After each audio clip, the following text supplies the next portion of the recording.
Togo, primature, Ajbeyome aurait décliné l'offre. Le candidat de la dynamique MGR Khosrow assure qu'il a refusé le poste de primature à lui offert par son principal adversaire politique déclaré vainqueur de la dernière élection présidentielle. Dans sa longue lettre ouverte à Faure Gnassingbé, le candidat du DMK, Ajbeyome Kodjo, crédité de 19,46% des suffrages, contre 70,78% pour le sortant, selon les résultats de la présidentielle du 22 février 2020 proclamés par la Cour constitutionnelle, continue d'affirmer qu'il est le vrai gagnant des élections. En l'en croire, malgré les multiples manœuvres du pouvoir de Lomé pour le contraindre à abandonner toute revendication, qui n'ont pas abouti, le poste de Premier ministre lui avait été proposé. Une offre qu'il aurait déclinée. Vous avez voulu qu'en dépit de la victoire du peuple dont je suis le dépositaire que je reconnaisse la vôtre fabriquée, virtuelle, contre un poste de Premier ministre avec des avantages et privilèges.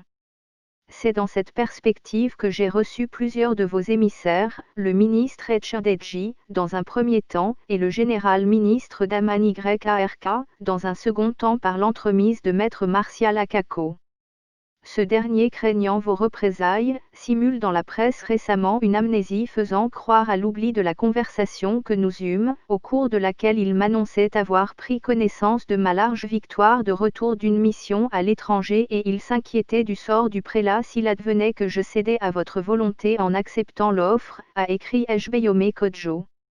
Puis d'ajouter, la troisième initiative est celle conduite par Monseigneur Nicodème Barriga à la suite du message que deux de vos émissaires, le ministre Gilbert Bawara et Sem Marc Vizy, ambassadeur de France au Togo, lui ont apporté le 20 avril 2020, selon lequel vous reconnaissez la victoire de la DMK, tout en cherchant un accord de répartition des rôles, vous à la présidence de la République, et moi à la primature avec des pouvoirs plus étendus.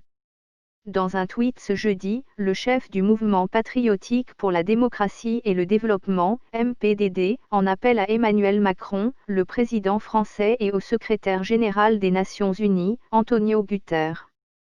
Il précise que, devant son refus, il subit la violence avec interdiction de ne plus réclamer sa victoire.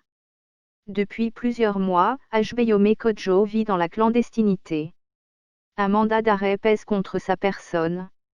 RyanNaelIsilom.com